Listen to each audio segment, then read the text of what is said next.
श्री शिवाय नमस्तु भयम। दोस्तों, जैसा कि आप सभी लोग जानते हैं कि 20 अगस्त 2026 यानी गुरुवार को पड़ रही है श्रावण मास की अष्टमी तिथि। और दोस्तों, यह वह तिथि है जो श्रावण मास में पड़ने वाली सबसे बड़ी तिथि है, क्योंकि यह गुरुवार के दिन पड़ रही है और इसका बहुत ही बड़ा और विशेष महत्व होता है। पूज्य गुरु जी ने कहा है कि अगर कभी भी मौका लग जाए और श्रावण महीने की अष्टमी तिथि गुरुवार को पड़ जाए तो आप लोगों 11 चावल के दाने का उपाय तो अवश्य ही करना चाहिए। इन दोनों का संयोग बहुत ही कम आता है।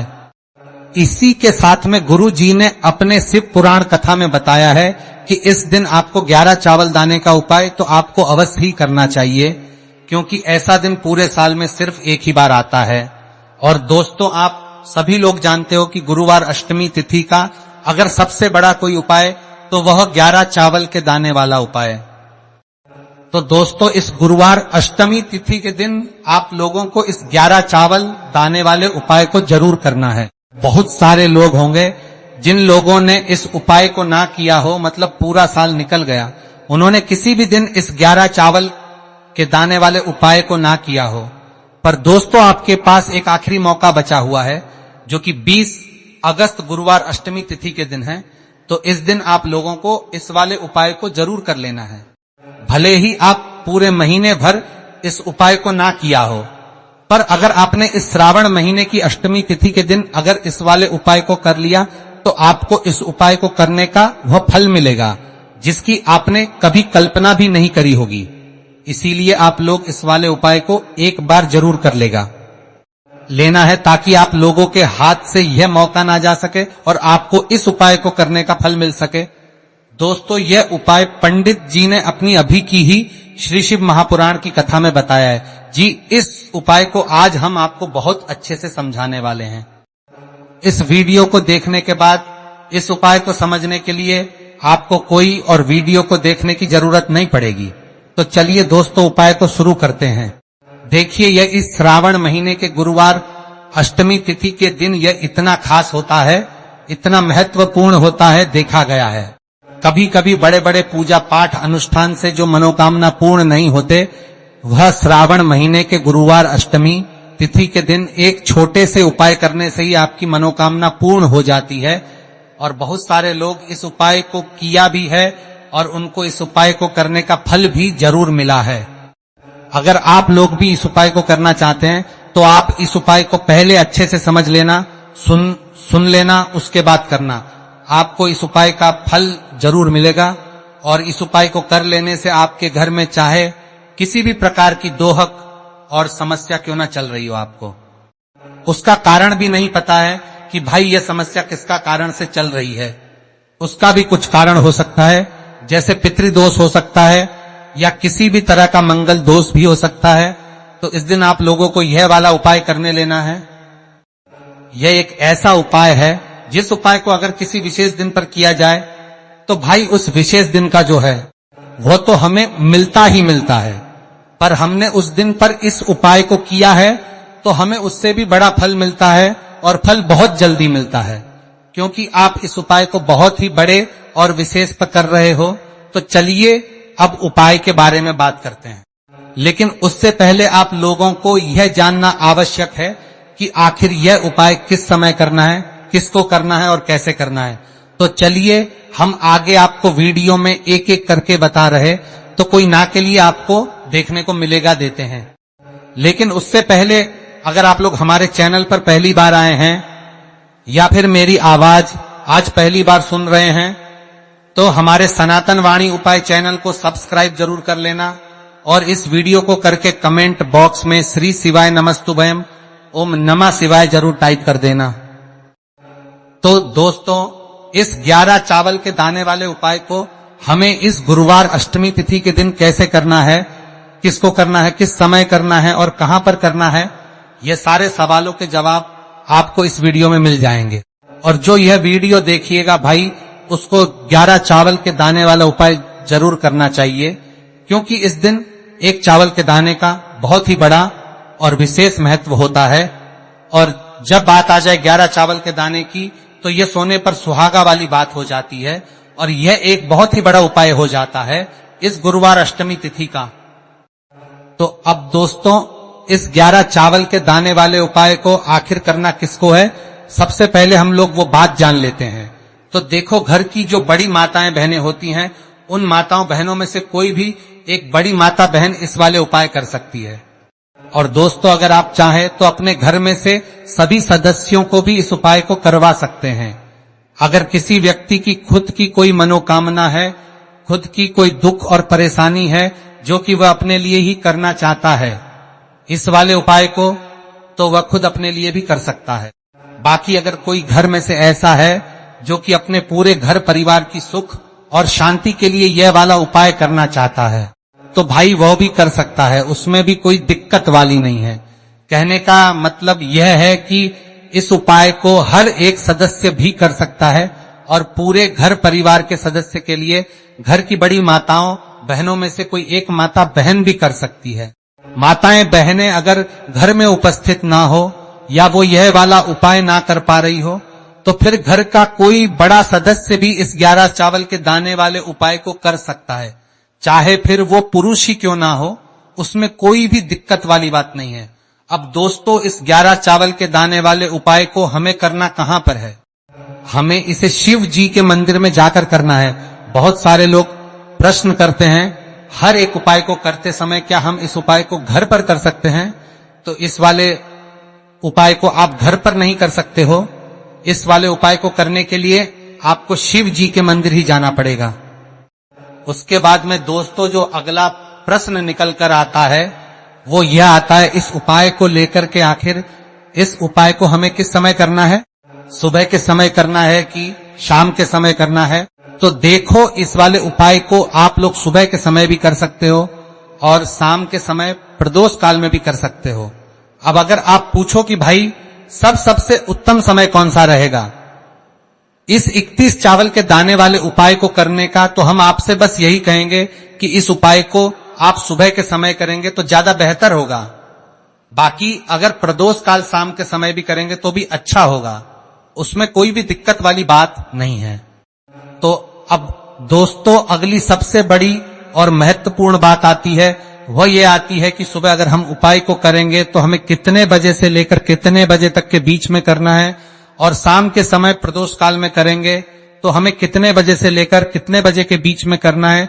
तो देखो, सुबह जितनी जल्दी हो सके आप उपाय को करने की कोशिश करना। बाकी अगर किसी कारणवश लेट भी हो जाओ, थी देर भी हो जाए, तो 10 या 11 बजे तक भी आप उपाय कर लेना, पर 12 बजे से ज्यादा देरी ना हो, ठीक है? इस बात का ध्यान रखना। उसके बाद में दोस्तों, अगर शाम के समय प्रदोष काल की बात करें, प्रदोष काल का जो समय है होता है वह शाम के 6 बजे से शुरू हो जाता है। मतलब शाम के 6 बजे से लेकर 7 बजे के बीच का जो समय होता है, यह समय प्रदोष काल का समय होता है। पर अभी जो मौसम चल रहा है, इस मौसम में जो है शाम बहुत देरी से होती है, तो आप इस उपाय को 7 या 8 बजे के बीच में भी कर सकते हो। मतलब शाम के 6 बजे से 8 बजे के बीच में आप कभी भी इस वाले उपाय को कर सकते हो, उसमें कोई भी दिक्कत वाली बात नहीं है।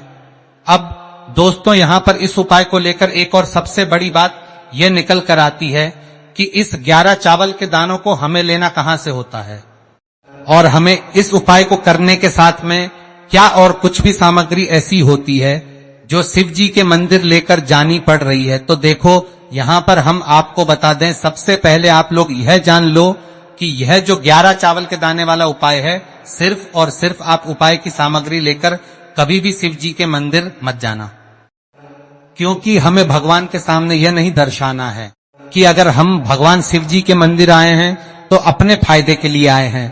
तो इसलिए जो भी पूजन सामग्री है, उपाय सामग्री है, 11 चावल के दाने, इसके साथ में आपको पूजन सामग्री भी जरूर लेकर जाना है। देखो, अगर सुबह के समय उपाय कर रहे हो तो सीधी सी बात है, एक लोटा जल तो आप लेकर जाओगे ही जाओगे। वही एक लोटा जल अगर मिट्टी का जल हो तो बहुत अच्छा रहेगा।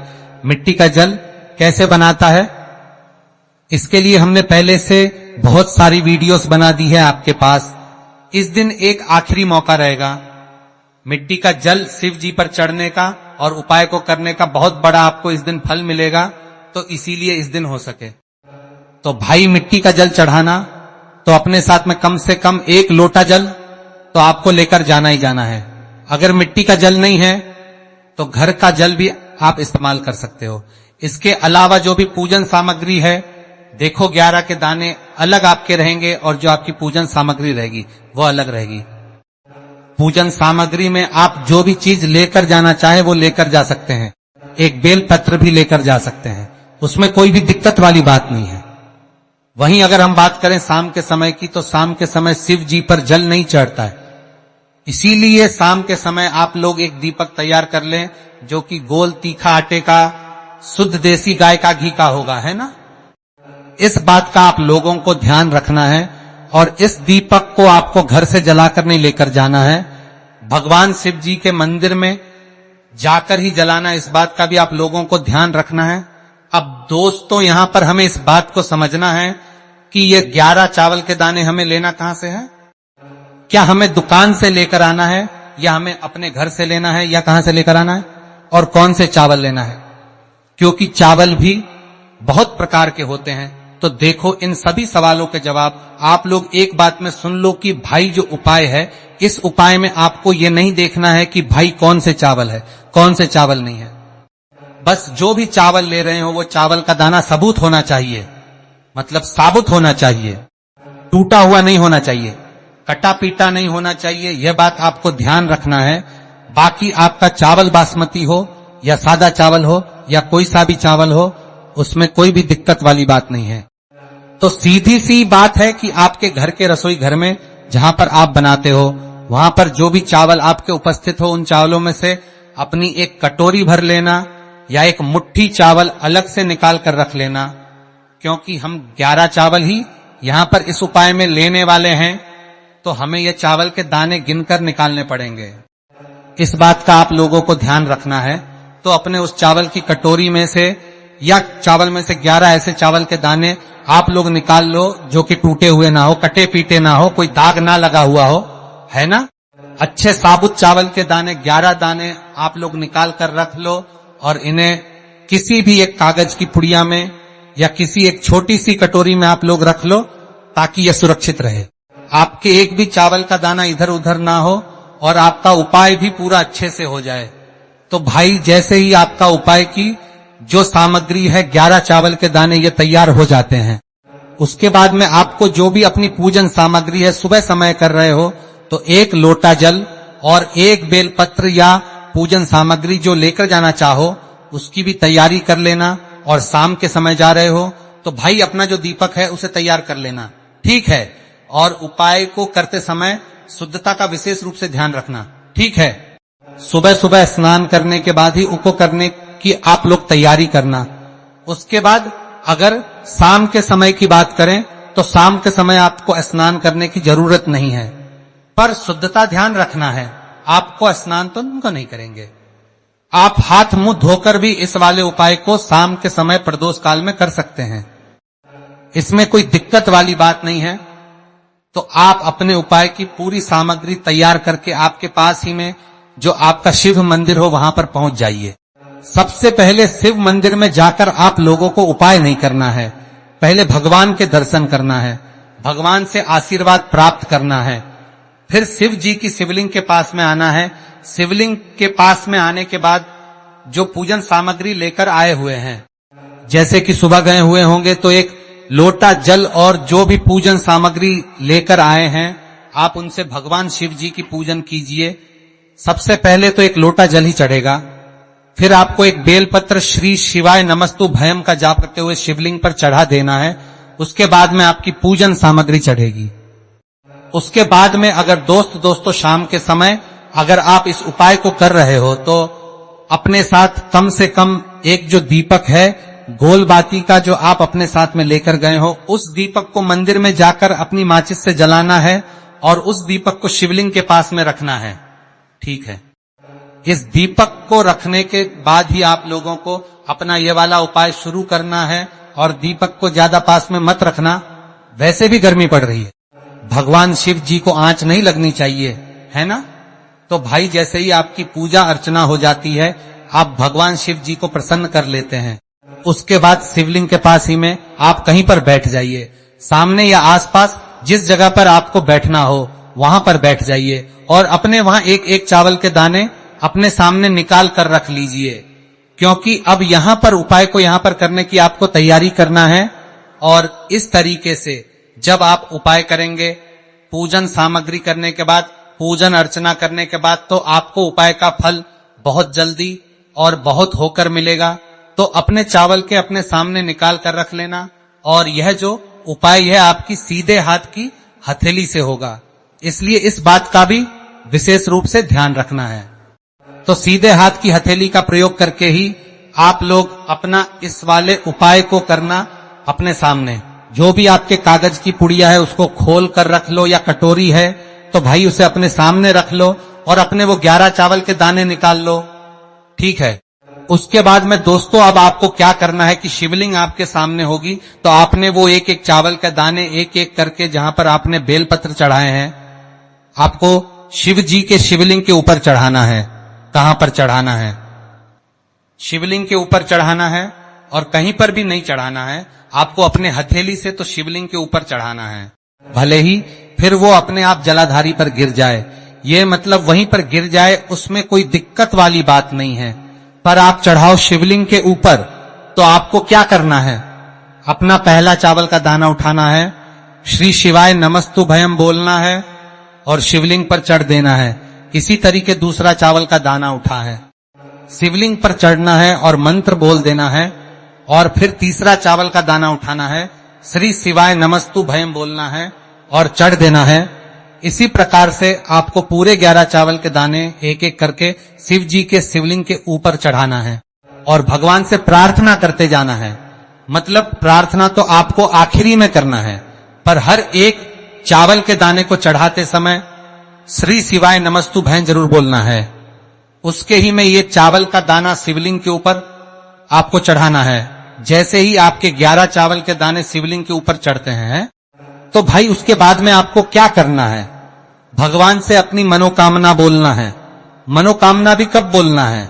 जब आपका 11 चावल का दाना आपके सीधे हाथ की हथेली में हो और आप उसे चढ़ाने के लिए जा रहे हो। श्री शिवाय नमस्तु भयम बोलकर उस आखिरी चावल के दाने को शिवलिंग के ऊपर चढ़ा देना। भगवान से फिर अपनी वो मनोकामना बोल देना, जिस मनोकामना के लिए आप लोग अपना यह वाला उपाय कर रहे हो, जिस भी दुख और परेशानी के लिए लोग अपना यह वाला उपाय कर रहे हो, उसके बाद में जैसे ही आप अपनी मनोकामना बोल देते हो, आपका यह वाला उपाय पूरा हो जाता है। पर दोस्तों उपाय को करने के बाद आप लोगों को 2 मिनट भगवान शिव जी के मंत्र का जाप जरूर करना है, और मंत्र का जाप करने के बाद भगवान से एक और बार करना है अपनी मनोकामना के लिए, या अपनी जो भी दुख और परेशानी है उसके लिए। इसके बाद में आप लोग भगवान को देखकर भगवान से प्रार्थना करके उनसे आशीर्वाद लेकर वहां से उठ सकते हैं और अपने घर पर जा सकते हैं। बस दोस्तों यहां पर यह वाला उपाय पूरा हो जाता है। इस तरीके से जो भी व्यक्ति छोटी छोटी चीज का ध्यान रखते हुए इस 11 चावल के दाने वाले उपाय को करेगा, निश्चित सी बात है उसे उसकी मनोकामना पूरी होगी, और जो भी दुख और परेशानी है वो भी बहुत ही जल्दी दूर होंगे। तो प्रिय भक्तों, कैसा लगा 20 अगस्त 2026 गुरुवार अष्टमी का यह वीडियो अच्छा लगा हो तो इस वीडियो को लाइक करें। चैनल पर नए हो तो सनातन वाणी उपाय चैनल को जरूर सब्सक्राइब करें। यह वीडियो केवल धार्मिक प्रेरणा के लिए है।